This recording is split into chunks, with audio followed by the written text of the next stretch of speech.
or Trey? Uh, whichever one you want to call me, it really don't matter. You don't have a preference? Well, Trey, my mama gave me that name. It was like, and it was like a family name, and then like people in college just started calling me Trey. So, Are you like Bobby the Third, or it's just somebody? A lot of guys named Trey in your family. nah, I'm the third. Okay, So, fine. All right. but spring is going well.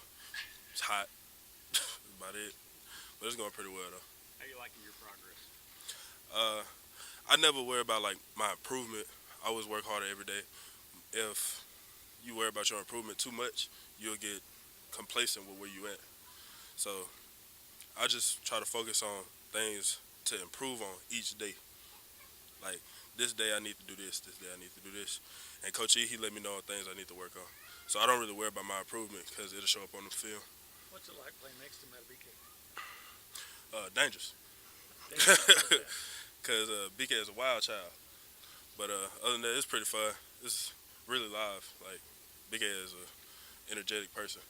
Is he like that all the time though? I mean, like when we talked to him last year, he was very I don't know subdued, but that's again talking to us. So Well, I think BK don't want to be himself like in front of all the cameras. okay, But when it's like he's at his natural habitat on the field okay. and around us. Like we like a family. What does that look like in the trenches In the trenches, when he's doing his thing? I see that every day. You seen Clemson when he almost busted out of his own skin after the sack? Yeah, that's BK every day. What should we expect to see from you this year, though? I mean, Stay tuned. having a larger role in the defense now. Stay tuned. Just stay tuned. Can you give us more than that? I can't give you more than that. No previews. Can't give you a preview. Got to pay for that one. No, How just for how much in retrospect?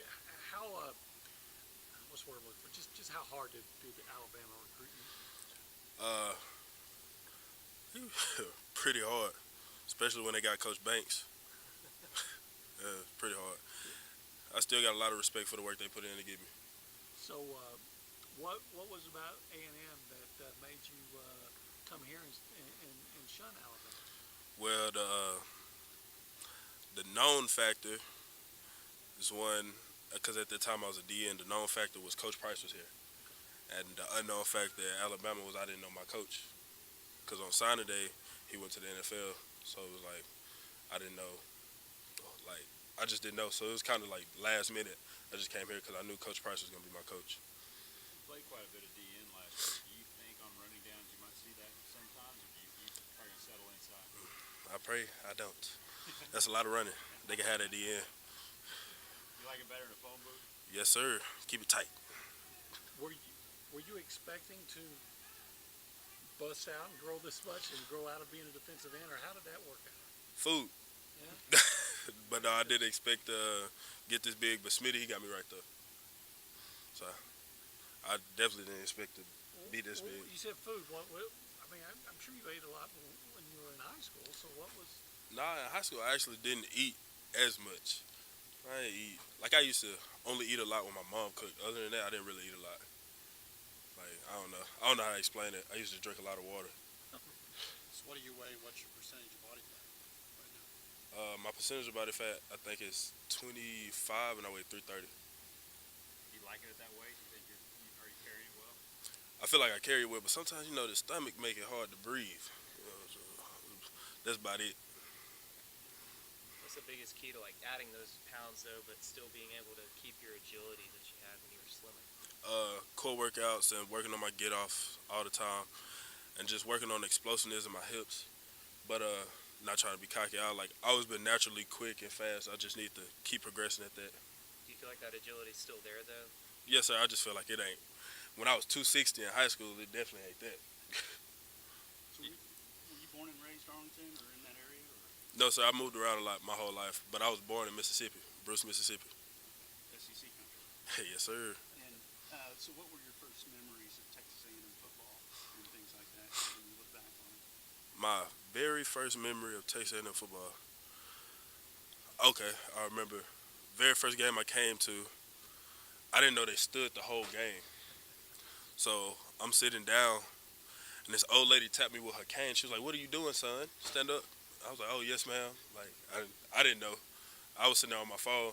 Now I sit back down, And then she tapped me again. She was like, "I'm not gonna tell you again. You better get up." I was like, "Oh yes, ma'am. I'm sorry." What do you think she would have done? She probably would have beat me with it. You remember what game that was? I want to say it was.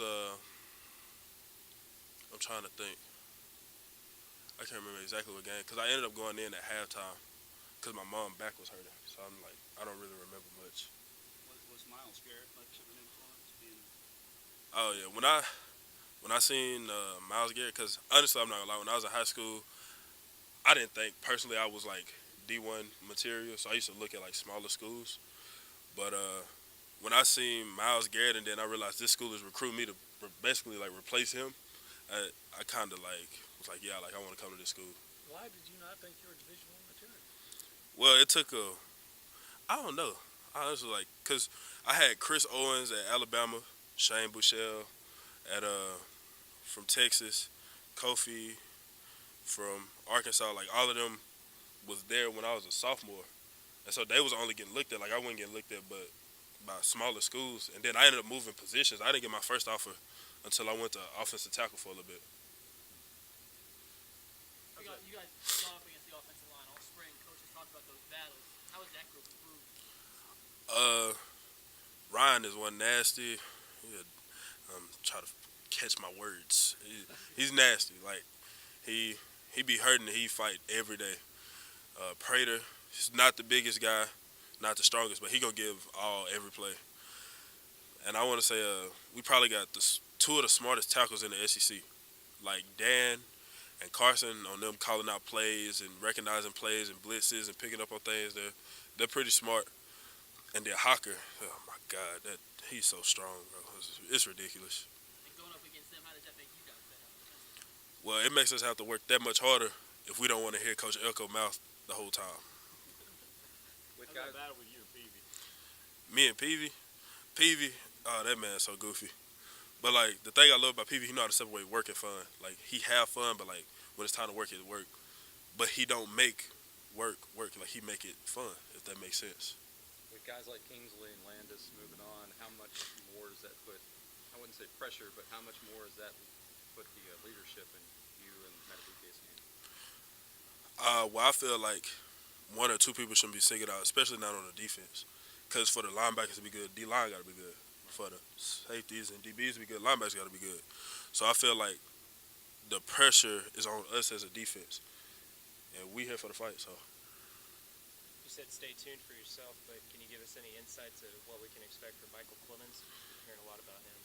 I don't think Coach Elko want me to do that. Do you remember what grade you were in when the old lady was wanking you with the cane? I was a junior. Anything else? Did Dalen, any trash talk from Dalen when you slipped into his old member?